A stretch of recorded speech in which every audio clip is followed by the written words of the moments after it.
Volviendo al principio de la Torah, prepárate para comprender la Torah. Con More Johnny Rodríguez Ríos, volviendo al principio de la Torah. Todos los jueves por Roe 1 TV. Todos los jueves por Roe 1 TV. Aquí aprenderás la Torah. Y como herramientas tendrás conferencias, estudios y mucho más. Volviendo al principio de la Torah, con More Johnny Rodríguez Ríos.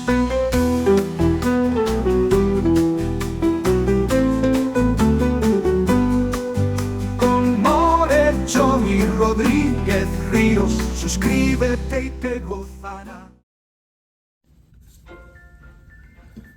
Bienvenidos todos a otro espacio más de su espacio, volviendo a la Torá. Este es su hermano que le habla, su hermano Johnny Rodríguez Ríos. En esta hora estaremos estudiando, analizando el conflicto del Medio Oriente.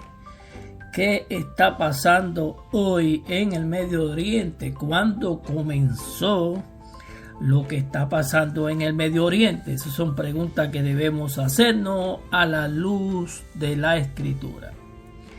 Vemos que para el 7 de octubre 2023 los terroristas de Hamas ingresaron al territorio de Israel y haciendo allí escante, haciendo mortandad de muchas personas, llevándose personas como rehenes, y quizás pensamos que eso comenzó allí. De hecho, todo lo que está pasando desde esa fecha hasta el día de hoy se originó en ese día, pero vamos a ver qué nos dice la Escritura desde un aspecto escritural, y podemos evaluar el conflicto de Medio Oriente. Isaías 46, 9 al 10 nos dice: acordaos de las cosas pasadas desde los tiempos antiguos, porque yo soy Él, o sea, el Elión, y no hay otro Elohim y nada semejante a mí, que anuncio lo porvenir desde el principio. O sea, desde el principio, desde Bereshit, desde la antigüedad, lo que aún no era hecho, será hecho. Y digo, mi consejo permanecerá y haré todo lo que quiero. En base al libro de Isaías 46, 9 al 10, Isaías nos está dando un relato de que vayamos al principio del libro. A ver qué podemos ver en el libro de Bereshit, de Isaías, de Génesis, debo decir, qué ocurrió para ese entonces para poder marcar el futuro. O sea que si tú quieres saber el futuro, vete al principio del libro, de la Torá. Y a medida que vayamos escudriñando el libro de la Torá, vamos a encontrar el origen de este conflicto en el Medio Oriente. Génesis 25, 20 al 23 nos da el relato inicial de todo este problema. Pero vamos a leerlo. Dice: y era Isaac de 40 años cuando tomó por mujer a Rebeca, hija de Betual arameo, de Parán Aram, hermana de Labán arameo. Y oró Isaac por su mujer, porque era estéril. Y Yuhei le fue propicio, y concibió a Rebeca su mujer, y los hijos peleaban dentro de ella. Y dijo: si es así, ¿para qué vivo yo? Y fue a consultar con Yuhei, y él le respondió: 2 naciones hay en tu vientre, y 2 pueblos serán divididos desde sus extrañas, y un pueblo será más fuerte que el otro, y el mayor le servirá al menor. debemos hacernos una pregunta. ¿Por qué peleaban? ¿Por qué se pelean? ¿Cuándo comenzó la pelea? ¿Terminará esa pelea en algún día? Son preguntas que nos tenemos que hacer en este día. Nos sigue diciendo el libro de Bereshit: y crecieron los niños, los dos niños que estaban en el vientre de su madre, y Esaú fue diestro en casa, hombre de campo, y Jacob empero era un varón quieto que habitaba en tiendas. Y amó Isaac a Esaú porque comía de la casa, mas Rebeca amaba a Jacob. Y guisó Jacob un potaje, y volviendo Esaú del campo, que venía cansado, le dijo a Jacob: dame, te ruego que me des de comer de ese guisado rojo, pues estoy muy cansado. Por tanto fue llamado su nombre Edom. Y Jacob respondió: véndeme este día tu primogenitura. Entonces dijo Esaú: he aquí yo me voy a morir, ¿para qué me sirve tener esta primogenitura? Y dijo Jacob: júramelo en este día. Y él juró y vendió a Jacob su primogenitura. Entonces Jacob dio a Esaú pan del guisado y de lentejas, y comió y bebió, y se levantó y se fue. Así menospreció Esaú la primogenitura. Bereshit 25, 27 al 34. En este versículo, amado, podemos ver ya dos linajes diferentes. Vemos a Esaú, que era diestro en casa. Su papá lo consentía más, porque vemos que ya Isaac estaba viendo ya la parte del beneficio, porque era el hombre que iba a los montes, cazaba cualquier animal, lo traía para el sostén de la casa, mientras Jacob era un hombre quieto, manso, que siempre estaba en casa. Aquí vemos, amados hermanos, dos niños gemelos, pero con diferente ADN, y es bien importante que a la hora que nosotros vayamos a estudiar la escritura, siempre tengamos pendiente el ADN de ambos. ¿Por qué? Porque el ADN de Esaú fue muy diferente a la de Jacob.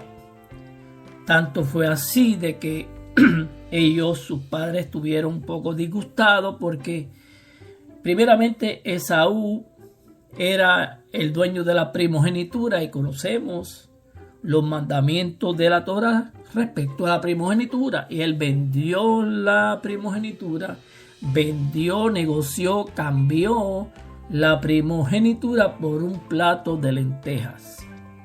Y en esta primera parte de este título, de esta enseñanza, conflicto en el Medio Oriente, tenemos que ir al principio de la Torá para ver el inicio de lo que hoy estamos viendo en el Medio Oriente con el pequeño David. Porque no solamente Esaú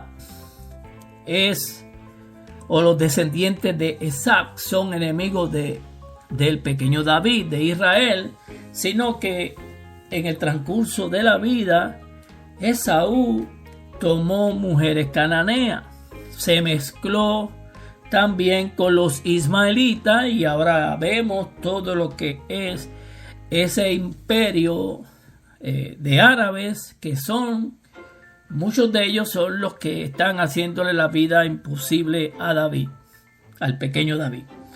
Tenemos que tener eso en cuenta, porque cuando vamos y miramos a Génesis capítulo 16, vamos a ver una profecía, una identificación, un ADN que el Eterno le dio a su mamá para que viera cómo ese niño que iba a nacer iba a tener una característica que en su diario vivir es comparado con un asno salvaje.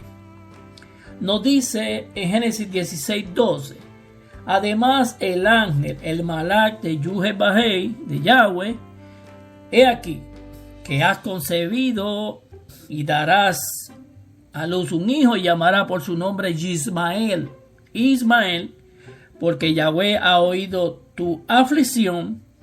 Él será para los hombres como un asno montés. Será contra todo y la mano de todos estará contra él, y delante de tus hermanos vivirá o habitará. Aquí estamos viendo la descripción de la naturaleza del ADN de los descendientes de Ismael. Hay que ver, amados hermanos, cómo este animal, el asno montés, establece y quiere marcar el terreno, igual que el perro cuando hace su orín, el gato, etcétera, etcétera. Ellos marcan su territorio para saber de que ellos estuvieron ahí. Nos dice la descripción de la naturaleza de Ismael. ¿Por qué? Porque ellos son más activos durante la noche. Estoy hablando del ADN, de las características de los descendientes de Ismael. El marcador de su territorio es un montón de estiércol. O sea, estamos hablando aquí del animal. Como el animal, el burro salvaje, asno montés, marca el territorio, es con mucho estiércol. El animal, tolera sus intrusos en su territorio, pero los considera como subordinados. Está bien diferente, ¿verdad? Estas características, si las llevamos al ADN de los descendientes de Ismael, son así. Ellos entienden que ellos han marcado su territorio con su presencia, pero que también, aunque ellos toleran a los intrusos, entiéndase, para ellos intrusos pueden ser los judíos, los infieles, todos aquellos que no crean en su misma religión, pero los considera como que ellos son subordinados a los descendientes de Ismael.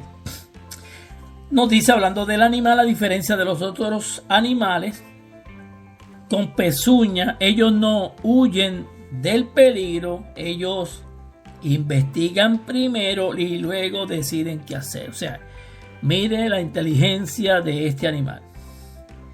Ellos verifican qué está pasando, van evaluando el terreno y después ellos no se van a la huida, ellos se quedan, investigan y luego deciden cómo van a hacer las cosas. Ok, ¿quién es Ismael hoy en este siglo XXI? Ismael es el pueblo árabe que reside en la península arábica. Y en cuanto a Ismael, también te he oído, he aquí que le bendeciré y le haré fructificar y multiplicar mucho en gran manera. 12 príncipes engendrará y haré de él una gran nación. Cuando vemos este versículo, Génesis 17:20, estamos viendo que esto es pal a pal, mano a mano. 12 tribus de Israel, 12 príncipes de la descendencia de Ismael. Y es interesante porque vamos a ver que en Arabia Saudita hay varias ciudades que marcan en la escritura cada uno de esos nombres. Está, ejemplo, Medina, Dedán, en el área del Líbano vamos a escuchar a Sidón y Tiro, que quedan en Beirut. Vemos por el terreno de Gaza, vamos a ver también allí varios nombres que aparecen en la escritura, pero que muchos de estos nombres han cambiado de su nombre, valga la redundancia, sino que no lo vamos a poder identificar con los nombres que están en la actualidad, porque muchos de ellos cambiaron. Y eso es bueno que tengamos en mente. Ok, hay una estadística, una estadística sobre la cantidad de ismaelitas. Dice que hay más de 360 millones de árabes. Esto es el 25% de los 1.57 millones de musulmanes alrededor del mundo desde el año 2009. El Islam es la religión dominante de los árabes, es la segunda religión más grande del mundo después de la cristiandad. En el año 2000 había aproximadamente 1 millón viviendo en los Estados Unidos, y esto es un peligro. Digo que es un peligro porque como estas personas trabajan, no olvide las características del asno montés, que ellos llegan a un sitio, marcan el sitio y se van produciendo y nace una célula de esta religión que lo que lleva o lo que quiere llevar es que todo el mundo sea musulmán. Y eso va a traer, y hoy mismo está trayendo un problema a Estados Unidos. Hoy en día hay más de 7 millones según estas estadísticas. En Rusia emigraron 23 millones de musulmanes. El ejército ruso total, según las estadísticas, es musulmán. Y aquí vamos a ver la participación de Rusia, que quizás en la antigüedad tenían otros nombres como Mesec, Tubal, donde la profecía de Ezequiel 38 y 39 toma acción, donde veremos el despliegue de una confederación de naciones liderada por el oso, o sea, por Rusia. Y hoy mismo miramos todos los pactos que han hecho. El último pacto que ellos hicieron fue con los persas, o sea, con Elam, como aparece en la escritura, que más adelante estaremos leyendo el libro de Jeremías, capítulo 49 y otros versículos más. Y lo que estamos viendo cuando miramos hoy el panorama profético que a ti y a mí nos ha tocado vivir, tenemos que preguntarnos cuándo comenzó todo. El libro de Isaías 46 te lo dijo, que todo lo que va a pasar en el futuro está en el principio del libro. Cuando vemos y leemos el libro de los Salmos, creemos que el libro de los Salmos son solamente libros de cánticos, de poemas, de todo esto, ¿no? Un nivel espiritual. Pero quiero decirte a ti que me escucha a través de este su espacio Volviendo a la Torá, de que muchos salmos son proféticos. Y vamos a estar evaluando uno de los salmos más interesantes, que apunta a otra confederación de naciones que se estarán enfilando para hacerle el ataque al pequeño David. Esto lo seguiremos dando en la segunda parte del tema que estamos llevando a cabo, el conflicto del Medio Oriente. Isaías 46, 9, 10 nos dice: acordaos de las cosas pasadas de los tiempos antiguos. El Eterno quiere que tú te enfoques y te acuerdes qué fue lo que pasó en el tiempo antiguo, porque lo que pasó en el tiempo antiguo será el reflejo del futuro. En esta hora bendecimos a cada uno de los hermanos que se conectan a este su espacio Volviendo a la Torá a través de Roe 1 TV. Muchas bendiciones y continuaremos con la segunda parte. Shalom.